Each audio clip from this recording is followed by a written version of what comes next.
으아! 안 돼! 자비야, 제발 그만해줘!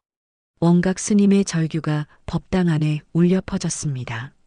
하지만 늙은 소자비는 멈추지 않았어요. 입에 물린 경전을 씹어 삼키며 뒷발로 다른 필사본들을 짓밟았습니다. 내 평생의 공덕을 30년 동안 써온 경전을 스님이 필사본을 구하려 달려갔지만 이미 늦었어요. 금강경, 법화경, 반야심경 하나도 빠짐없이 모두 자비의 입속으로 사라져갔습니다. 어떻게 이럴 수가 있어? 부처님, 왜 이런 시련을 주시는 겁니까? 스님의 목소리가 떨렸습니다. 평생을 바쳐 이룩한 모든 것이 한순간에 무너져 내렸거든요. 과연 이 손은 왜 스님의 소중한 경전들을 파괴했을까요? 단순한 동물의 장난일까요? 아니면 그 속에 더 깊은 의미가 숨어 있을까요?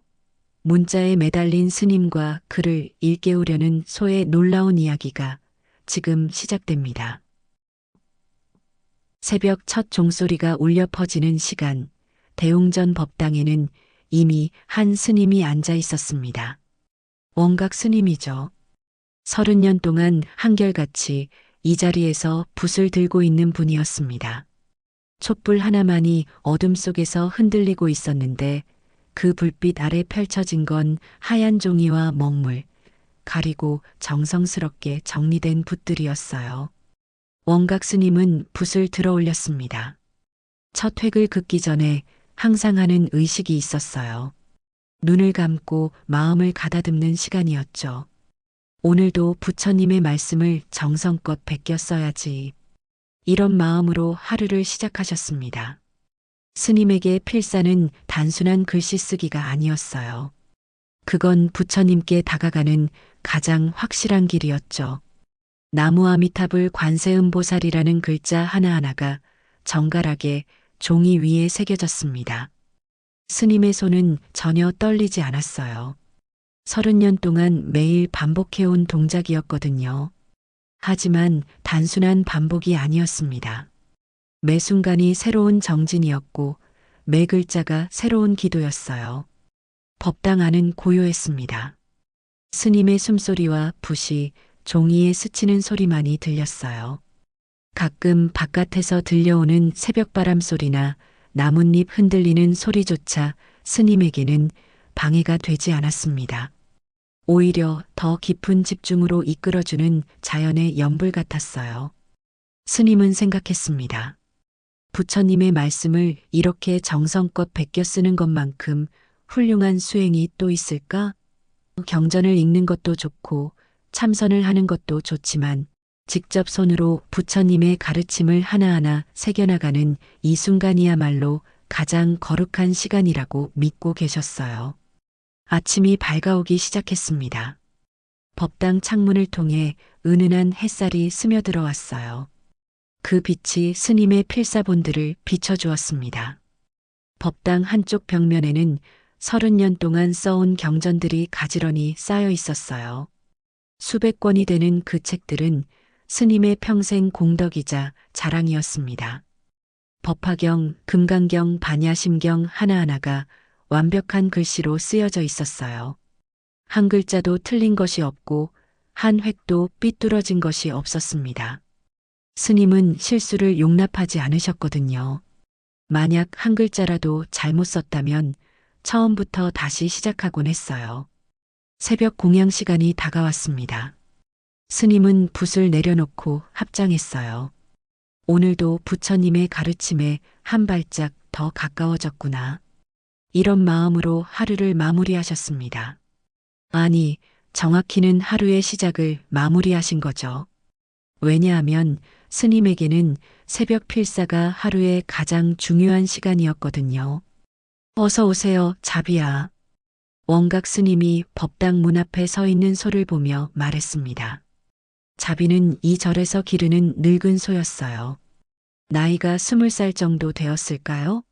사람으로 치면 80 할머니 정도 되는 나이였습니다. 털빛은 갈색과 흰색이 섞여 있었고 커다란 눈망울은 언제나 온화했어요. 자비는 매일 아침 스님의 필사 시간이 끝날 무렵이면 어김없이 법당 앞에 나타났습니다. 마치 스님의 일과를 꿰뚫고 있는 것처럼 말이에요. 하지만 절대 법당 안으로 들어오지는 않았어요. 항상 문턱에서 멈춰서서 스님을 바라볼 뿐이었습니다. 오늘도 부처님 말씀을 열심히 베꼈었다고 스님이 자비의 목을 쓰다듬으며 물었어요. 물론 자비가 대답할 리는 없었지만 스님은 늘 이렇게 소와 이야기를 나누곤 했습니다. 자비의 눈빛이 무언가 말하고 있는 것처럼 느껴졌거든요. 자비는 고개를 끄덕이는 것 같기도 하고 아닌 것 같기도 했습니다. 그냥 평온한 표정으로 스님을 바라보고 있었어요. 그 시선이 묘했습니다. 마치 뭔가를 알고 있는 듯한, 그러면서도 아무것도 판단하지 않는 듯한 그런 눈빛이었어요. 스님은 자비와 함께 절 마당을 한 바퀴 돌았습니다. 아침 공양을 준비하기 전에 하는 일상이었어요. 자비야, 너는 참 복이 많다. 매일 부처님 말씀을 들으면서 지내니 말이야. 스님이 말했습니다. 자비는 느릿느릿 걸어가며 때때로 멈춰서 어딘가를 바라보곤 했어요. 그런데 최근 들어 스님의 마음이 조금씩 무거워지고 있었습니다. 30년 동안 매일같이 경전을 베꼈었는데 과연 자신이 부처님께 가까워지고 있는 건지 확신이 서지 않았어요. 글자는 완벽했습니다. 붓글씨 솜씨도 날로 늘어갔어요. 하지만 뭔가 공허한 느낌이 들 때가 있었습니다. 부처님께서는 모든 법은 마음으로부터 나온다고 하셨는데 스님이 혼잣말을 했습니다. 자비는 그 말을 듣고 있는 듯 했어요. 큰 귀를 쫑긋 세우고 스님의 목소리에 집중하는 것 같았습니다. 공양 시간이 되었습니다. 스님은 자비를 외양간으로 데려다주고 홀로 공양간으로 향했어요. 간단한 죽 한 그릇과 김치 몇 점이 전부였습니다. 하지만 스님에게는 그것만으로도 충분했어요. 많이 먹으면 잠이 오고 잠이 오면 수행에 방해가 되니까. 공양을 마친 후 스님은 다시 법당으로 돌아왔습니다. 오늘은 어떤 경전을 베낄까 고민하셨어요. 오늘은 화엄경을 써볼까? 화엄경은 분량이 많아서 며칠에 걸쳐 써야 하는 대작이었습니다. 하지만 그만큼 공덕도 큰 경전이라고 여겨졌어요. 스님이 붓을 들려는 순간 문득 자비의 눈빛이 떠올랐습니다. 그 온화하면서도 깊은 눈빛 말이에요. 자비는 글자를 모르면서도 왜 그렇게 평안해 보일까? 이런 생각이 들었지만 스님은 곧 고개를 저었습니다. 아니야, 짐승은 짐승일 뿐이야. 부처님의 가르침은 문자를 통해서만 제대로 전해질 수 있어. 글자 수 3015자. 점심때가 되어가는 시간이었습니다. 원각 스님은 오전 내내 화엄경을 베껴 쓰느라 손목이 조금 아팠어요. 하지만 뿌듯한 마음이 더 컸습니다. 오늘도 부처님 말씀 12장을 완성했구나. 이런 만족감으로 붓을 정리하고 계셨거든요. 그런데 갑자기 법당 밖에서 이상한 소리가 들렸습니다. 쿵쿵쿵 하는 발소리였어요. 무겁고 급한 발소리였습니다. 스님이 고개를 들어 문 쪽을 바라보는 순간 믿을 수 없는 일이 벌어졌어요. 자비가 법당 안으로 뛰어들어온 것입니다. 자비야. 스님이 깜짝 놀라 일어섰습니다. 자비는 지금까지 한 번도 법당 안에 들어온 적이 없었거든요. 항상 문턱에서 멈춰 섰던 소가 갑자기 이렇게 들어오니 당황스러웠어요. 무슨 일이야? 왜 갑자기? 자비의 눈빛이 평소와 달랐습니다. 온화하던 눈빛이 아니라 뭔가 절실한, 간절한 표정이었어요. 마치 꼭 해야 할 일이 있다는 듯한 그런 눈빛이었습니다. 스님은 처음 보는 자비의 모습에 어리둥절했어요. 자비야, 여긴 부처님이 계신 곳이야. 함부로 들어오면 안 돼. 스님이 다정하게 타일렀습니다. 하지만 자비는 스님의 말을 듣지 않았어요. 오히려 법당 안쪽으로 더 깊숙이 들어갔습니다. 그리고는 스님이 그렇게 소중히 여기는 필사본들이 놓인 곳으로 향했어요. 아, 안 돼. 스님이 소리쳤습니다. 자비가 어디로 향하는지 알 수 있었거든요. 하지만 이미 늦었어요. 자비는 벌써 필사본들 앞에 서 있었습니다. 그리고는 믿을 수 없는 일을 저질렀어요. 자비가 입을 벌려 필사본 한 권을 물어 올렸습니다. 그것은 스님이 20년 전에 쓴 법화경이었어요. 가장 공을 들여 완성한 작품 중 하나였습니다. 안 돼. 자비야. 스님이 달려갔지만 자비는 이미 그 책을 입에 넣고 씹기 시작했어요. 어떻게 이럴 수가 있어?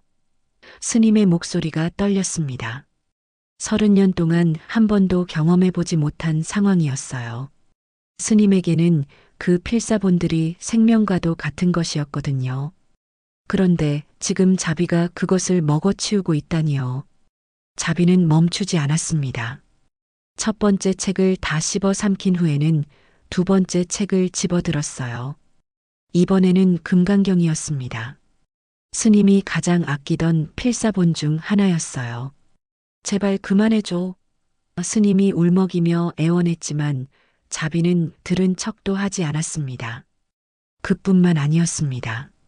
자비는 뒷발로 바닥에 놓인 다른 필사본들을 짓밟기 시작했어요. 30년간 정성스럽게 써온 경전들이 한순간에 찢어지고 더럽혀졌습니다. 스님은 그 모습을 보며 가슴이 무너지는 것 같았어요. 내가 뭘 잘못했다고 이런 일이. 스님이 절규했습니다. 평생을 바쳐 이룩한 공덕이 한순간에 무너지고 있었어요. 부처님께서는 인욕이 최상의 수행이라 하셨지만 이런 상황에서 참는다는 게 쉬운 일이 아니었습니다. 자비의 난동은 계속되었습니다. 법당 안은 순식간에 아수라장이 되었어요. 찢어진 종이 조각들이 바닥에 흩어져 있었고 자비의 침과 함께 뒤엉켜 있었습니다. 스님이 그토록 정성스럽게 써온 글자들이 알아볼 수도 없게 뭉개져 있었어요. 멈춰. 제발 멈춰달라고. 원각 스님이 목이 쉬도록 소리쳤습니다. 하지만 자비는 마치 사명감을 가진 것처럼 계속해서 필사본들을 파괴했어요. 반야심경, 화엄경, 법화경, 하나도 빠짐없이 모두 난장판이 되어버렸습니다. 스님의 눈에서는 눈물이 흘러내렸습니다. 분노와 절망이 뒤섞인 눈물이었어요.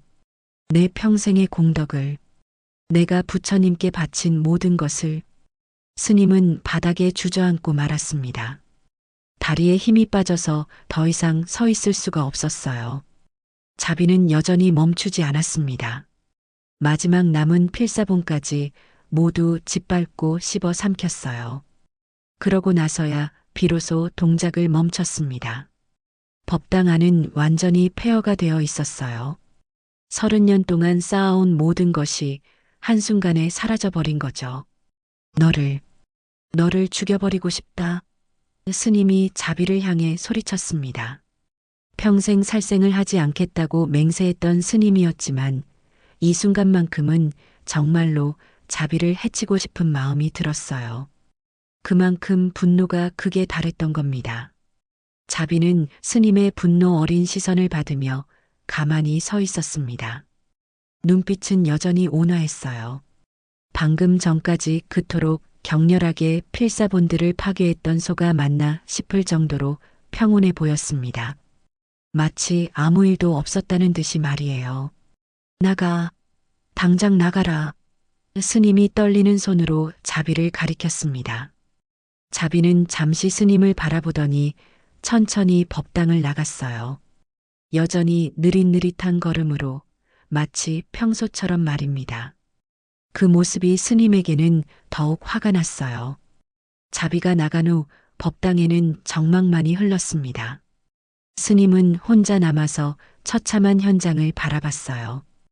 바닥은 온통 찢어진 종이 조각들과 침으로 범벅이 되어 있었습니다. 그 사이사이로 한때는 정갈했던 글자들의 흔적이 보였어요. 부처님, 제가 무슨 죄를 지었기에 이런 시련을 주시는 겁니까? 스님이 부처님 앞에 무릎을 꿇고 호소했습니다. 하지만 부처님상은 여전히 자비로운 미소를 지으며 아무 말씀도 하지 않으셨어요. 그 침묵이 스님에게는 더욱 고통스러웠습니다. 스님은 바닥에 흩어진 종이 조각 하나를 집어들었습니다. 거기에는 색즉시공 공즉시색이라는 글자가 희미하게 남아 있었어요. 반야심경의 한 구절이었습니다. 하지만 지금 스님에게는 그 의미가 전혀 와닿지 않았어요. 모든 것이 공허하다고? 그럼 내가 지금까지 해온 일은 다 무의미한 건가? 스님의 마음속에는 원망과 의심이 가득했습니다. 부처님에 대한 원망, 자비에 대한 분노, 그리고 자신에 대한 회의가 뒤섞여 있었어요. 밤이 깊어갔습니다. 스님은 여전히 법당 바닥에 앉아서 종이 조각들을 바라보고 있었어요. 정리해야 한다는 생각은 들었지만 움직일 힘이 없었습니다. 마음이 완전히 무너져 내렸거든요. 깊은 밤이 되어서야 원각 스님은 겨우 몸을 일으켰습니다. 그냥 이대로 있을 수는 없었어요. 아무리 마음이 무너졌다 해도 부처님이 계신 법당을 이 상태로 둘 수는 없었거든요. 정리부터 해야겠다. 스님이 한숨을 내쉬며 중얼거렸어요. 촛불 하나를 켜고 스님은 바닥에 흩어진 종이 조각들을 하나하나 줍기 시작했습니다. 손이 떨렸어요. 매 조각마다 추억이 담겨 있었거든요. 이건 10년 전 여름에 쓴 금강경의 한 부분이고 저건 작년 겨울에 완성한 법화경의 마지막 장이었는데 각각의 조각들이 스님에게는 소중한 기억이었습니다.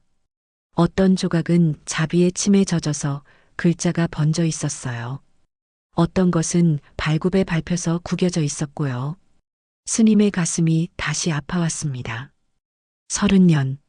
30년 동안 매일매일 정성을 다했는데 눈물이 또다시 흘러내렸어요. 종이 조각을 줍다가 스님은 문득 멈췄습니다. 손에 들린 작은 조각에 뭔가가 쓰여 있었거든요. 촛불을 가까이 가져가서 자세히 들여다봤어요. 글자가 희미하게 보였습니다. 문자에 집착하는 자는 그 다음 부분은 찢어져서 보이지 않았어요. 뭐라고 쓰여 있는 거지? 스님이 다른 조각들을 찾아서 맞춰보기 시작했습니다. 퍼즐을 맞추는 것처럼 하나하나 조각들을 이어 붙여갔어요. 시간이 오래 걸렸지만 스님은 포기하지 않았습니다. 뭔가 중요한 메시지가 있을 것 같은 느낌이 들었거든요. 1시간쯤 지나서야 드디어 문장이 완성되었습니다. 문자에 집착하는 자는 달을 가리키는 손가락만 보는 격이다. 이 구절을 본 순간 스님의 마음속에 뭔가가 번개처럼 스쳐갔어요. 달을 가리키는 손가락. 스님이 그 문장을 되풀이해서 읽었습니다. 이건 부처님께서 하신 말씀이었어요. 진리는 달과 같고 그것을 가리키는 언어나 문자는 손가락에 불과하다는 뜻이었죠. 손가락만 보고 달은 보지 못한다면 무슨 소용이 있겠어요? 스님의 머리가 복잡해졌습니다. 그럼 내가 지금까지 해온 일은 정말 손가락만 바라본 건가? 이런 생각이 들기 시작했어요. 30년 동안 글자를 완벽하게 쓰는 데만 매달렸던 자신의 모습이 떠올랐습니다. 그때 문득 자비의 모습이 생각났어요. 항상 법당 앞에 서서 스님을 바라보던 그 온화한 눈빛 말입니다. 설마 자비가 이걸 알고 있었던 건 아니겠지? 이런 생각이 들자 등골이 오싹해졌어요. 짐승이 어떻게 그런 깊은 뜻을 알 수 있겠어요? 하지만 생각해보니 이상한 점들이 많았습니다. 자비는 왜 하필 오늘 법당에 들어왔을까요? 그리고 왜 하필 필사본들만 골라서 파괴했을까요? 다른 건 건드리지도 않고 오직 경전들만 말이에요. 우연치고는 너무 정확한 목표였어요. 스님은 자비의 눈빛을 떠올려 봤습니다. 필사본을 파기할 때도 자비의 눈에는 악의가 없었어요. 오히려 뭔가 간절한 안타까운 표정이었던 것 같았습니다. 마치 이해해달라고 말하는 것 같은 그런 눈빛이었어요. 혹시 자비가 나를 깨우치려고 한 건 아닐까?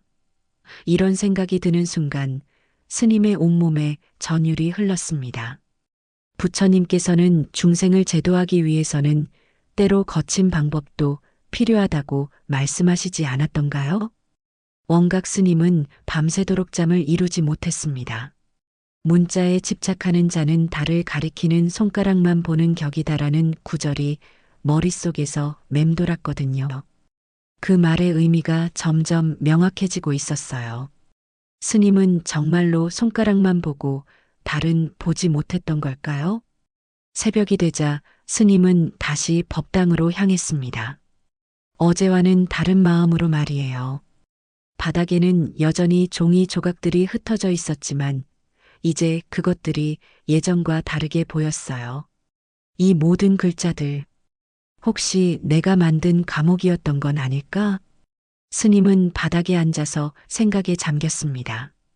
30년 동안 매일 경전을 베꼈었지만 정작 그 의미를 깊이 새겨본 적이 있었나요? 완벽한 글씨를 쓰는 데만 신경 썼지. 부처님의 진정한 가르침을 마음으로 받아들였던가요? 이런 질문들이 꼬리에 꼬리를 물고 이어졌어요. 나는 부처님께 다가가고 있다고 믿었는데 스님이 중얼거렸습니다. 하지만 실제로는 부처님에게서 멀어지고 있었던 건 아닐까요? 글자라는 형식에만 매달려서 진정한 깨달음은 놓치고 있었던 것은 아닐까요? 그때 법당 밖에서 친숙한 발소리가 들렸습니다. 쿵쿵쿵 하는 무거운 발소리였어요. 자비였습니다. 스님의 가슴이 두근거렸어요. 어제는 그토록 원망스럽고 미웠던 자비인데 지금은 왜 이렇게 떨리는 걸까요? 자비는 어제처럼 법당 문턱에 서 있었습니다. 더 이상 안으로 들어오지는 않았어요. 그냥 조용히 스님을 바라보고 있었습니다. 그 눈빛이 어제와는 달라 보였어요. 더 깊고 더 자비로워 보였습니다. 자비야. 스님이 조심스럽게 말했습니다. 내가 어제 한 일, 혹시 나를 위해서였던 거니? 물론 자비가 대답할 리는 없었지만 스님은 정말로 궁금했어요. 이 모든 일이 우연일까요? 아니면 어떤 의미가 있는 일일까요? 자비는 스님을 바라보며 천천히 고개를 끄덕이는 것 같았습니다. 아니면 스님의 착각일 수도 있었어요. 하지만 분명한 건 자비의 눈에서 깊은 자비심이 느껴진다는 것이었습니다. 마치 이제 알겠구나라고 말하는 것 같은 눈빛이었어요. 스님은 자비에게 다가갔습니다. 어제는 죽이고 싶을 만큼 미웠던 이 소에게 말이에요. 가까이 가서 자비의 눈을 들여다봤습니다. 그 순간 스님은 깨달았어요. 이 눈빛이 어디서 본 적이 있는 눈빛인지를요. 부처님. 스님이 작은 소리로 중얼거렸습니다. 자비의 눈에서 부처님의 자비로운 눈빛을 본 것입니다. 그제서야 모든 것이 명확해졌어요. 자비는 단순한 짐승이 아니었어요. 부처님의 가르침을 전하는 또 다른 형태의 스승이었던 거죠. 부처님께서는 진리를 깨닫게 하기 위해서는 때로 충격적인 방법도 필요하다고 하셨지. 스님이 무릎을 꿇으며 말했습니다. 자비가 어제 저지른 일은 스님을 깨우치기 위한 가장 강력한 가르침이었던 거예요. 스님은 자비의 목을 감싸 안았습니다. 고마워, 자비야. 내가 나를 문자의 감옥에서 구해줬구나. 눈물이 또다시 흘러내렸지만 이번에는 감사의 눈물이었어요. 어제의 분노와 원망은 온데간데 없이 사라져버렸습니다. 자비와의 만남 이후 원각 스님의 마음에는 전에 없던 평화가 찾아왔습니다. 하지만 동시에 큰 혼란도 있었어요. 그럼 이제 어떻게 살아야 하지? 30년 동안 해온 필사가 잘못된 길이었다면 앞으로는 무엇을 해야 할까요? 스님은 다시 법당 안으로 들어가서 바닥에 흩어진 종이 조각들을 바라봤습니다. 어제까지만 해도 이 조각들이 자신의 모든 것이었어요. 하지만 지금은 다르게 보였습니다. 이것들이 내 마음을 가둔 쇠사슬이었구나. 종이 조각 하나하나를 다시 집어들었습니다. 이번에는 글자를 보는 것이 아니라 그 의미를 생각해 봤어요. 색즉시공, 공즉시색 이 구절의 진정한 뜻은 무엇일까요? 형태 있는 모든 것은 본래 공허하고 공허한 것도 형태로 나타난다는 뜻이겠죠. 그럼 내가 써온 이 글자들도 공허한 것이고 스님이 깨달았습니다. 글자 자체에는 아무 의미가 없어요. 중요한 건 그 글자가 가리키는 진리를 마음으로 깨닫는 것이겠죠. 부처님께서는 법에도 집착하지 말라고 하시지 않았나요? 스님은 종이 조각들을 모두 한자리에 모았습니다. 그리고 그 앞에 단정히 앉아서 합장했어요. 부처님, 저는 지금까지 잘못 생각하고 있었습니다. 진정한 경전은 종이 위에 있는 것이 아니라 제 마음 속에 있었군요. 바람이 불어와서 종이 조각들이 흩날렸습니다. 어제 같으면 황급히 잡으러 달려갔을 텐데 지금은 가만히 바라볼 뿐이었어요. 그 조각들이 날아가는 모습이 오히려 아름다워 보였습니다. 마치 자유로워진 나비들 같았어요. 글자 속에는 부처가 없다. 내 마음 속에만 있을 뿐이다. 스님이 중얼거렸습니다. 이 깨달음이 얼마나 소중한지 몰랐어요. 자비가 목숨을 걸고 가르쳐준 진리였거든요. 아니, 목숨을 건 게 아니라 스님의 원망을 감수하고 가르쳐준 거였죠. 그 순간 스님은 자비의 진정한 모습을 보았습니다. 법당 문턱에 서 있는 자비의 눈에서 부처님의 광명이 번쩍였어요. 그건 환상이 아니었습니다. 정말로 자비 안에 부처님이 계셨던 거예요. 부처님께서는 모든 중생이 다 부처가 될 수 있는 본성을 갖고 있다고 하셨죠. 자비야, 내가 진짜 스승이었구나.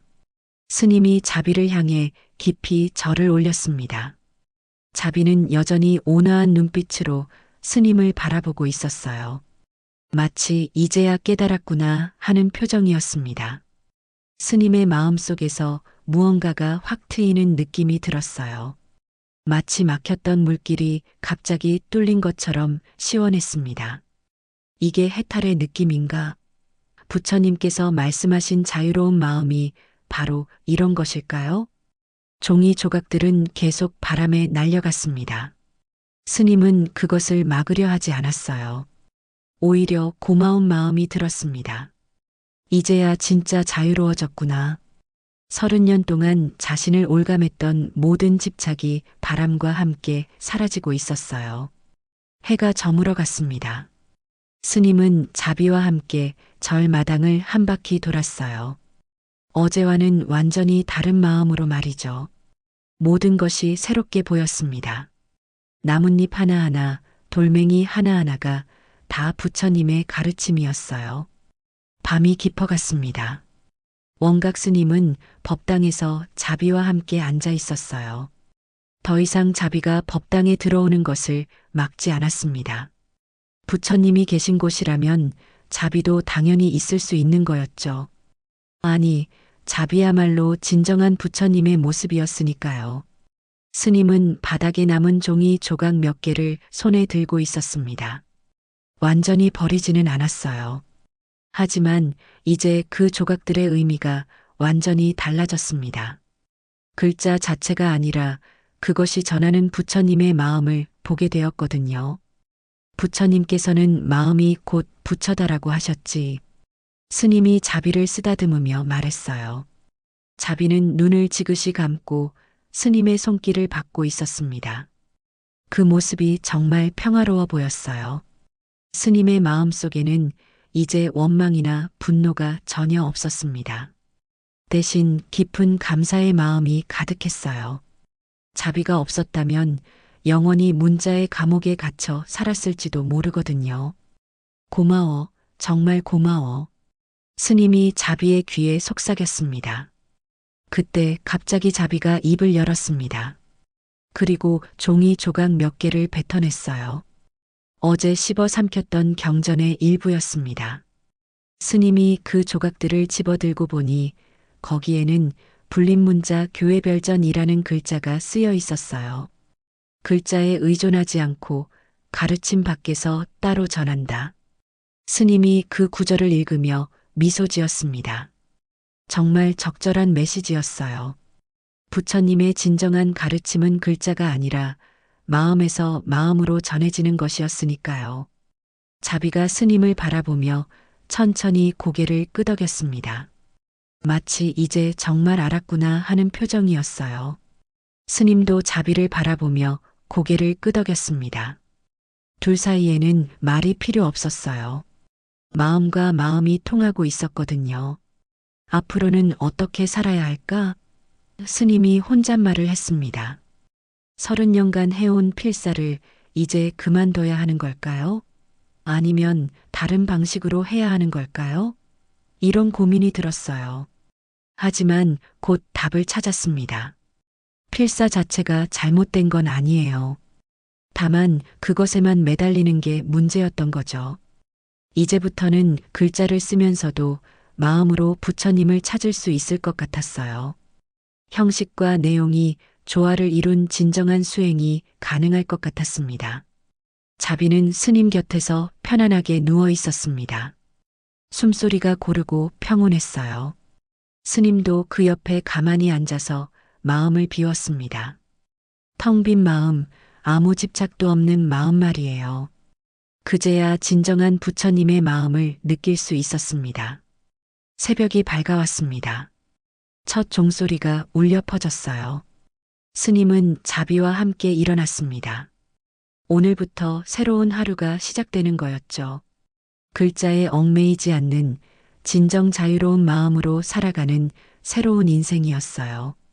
종이 조각들을 마지막으로 한번 바라본 후 스님은 그것들을 모두 바람에 날려보냈습니다. 그 조각들이 하늘로 날아가며 사라지는 모습을 보며 스님은 종이를 붙들고 밤새도록 울었습니다. 하지만 그 눈물은 슬픔이 아니라 깨달음의 눈물이었어요. 자비로운 소 덕분에 얻은 가장 소중한 가르침에 대한 감사의 눈물이었습니다. 나무 아미타불 관세음보살. 스님이 연불을 외우기 시작했습니다.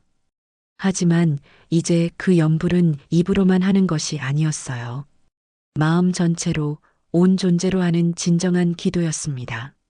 자비도 스님 곁에서 조용히 그 기도에 동참하고 있었어요.